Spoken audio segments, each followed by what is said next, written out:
السلام علیکم ورحمۃ اللہ وبرکاتہ۔ ہم اپنی زبان سے لفظ ادا کرتے ہوئے کبھی نہیں سوچتے کہ یہ زبان جو ہے یہ تلوار سے بھی زیادہ تیز ہوتی ہے۔ یہ تلوار کا زخم جو ہوتا ہے نا وہ بھر جاتا ہے، لیکن زبان کا زخم نہیں بھرتا کیونکہ یہ روح تک کو زخمی کر دیتا ہے۔ ایک اور بہت خوبصورت حدیث کے ساتھ کہ حضرت عبداللہ بن عمر رضی اللہ عنہما روایت کرتے ہیں، یہ متفقن علیہ حدیث ہے، بخاری کی حدیث نمبر 5973۔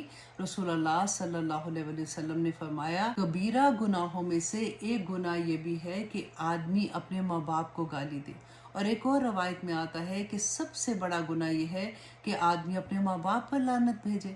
صحابہ نے فرمایا کہ یا رسول اللہ، آدمی اپنے ماں باپ کو کیسے گالی دے سکتا ہے؟ رسول اللہ صلی اللہ علیہ وسلم نے فرمایا کہ تم میں سے کوئی شخص جب کسی کے باپ کو گالی دیتا ہے اور وہ پلٹ کر اس کے باپ کو گالی دیتا ہے، اسی طرح وہ اس کی ماں کو گالی دیتا ہے اور وہ جواب میں اس کی ماں کو گالی دیتا ہے، یوں گویا وہ اپنے ماں باپ کی گالی کا سبب بنا۔ اللہ سبحانہ تعالیٰ سے دعا کریں کہ اللہ سبحانہ تعالیٰ ہمیں اس زبان کے فتنے سے محفوظ رکھے، کیونکہ زبان اللہ سبحانہ تعالیٰ کی نعمتوں میں سے ہی ایک نعمت ہے، اور اس نعمت کا حق کیا ہے کہ ہم اپنی زبان سے صرف وہ بات ادا کریں جو میرے رب کے احکامات میں سے ہے، جو میرے رب کو پسند ہے۔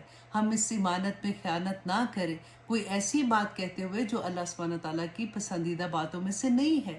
حضرت ابوبکر صدیق اپنی زبان کو اپنی دانتوں سے دبایا کرتے تھے۔ صحابہ نے پوچھا کہ آپ ایسا کیوں کرتے ہیں؟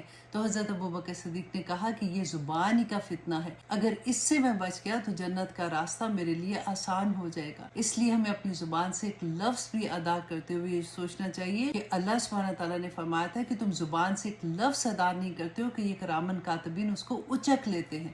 اللہ سبحانہ تعالیٰ ہمیں سمجھ عطا کرے، آمین ثم آمین۔ السلام علیکم ورحمۃ اللہ وبرکاتہ۔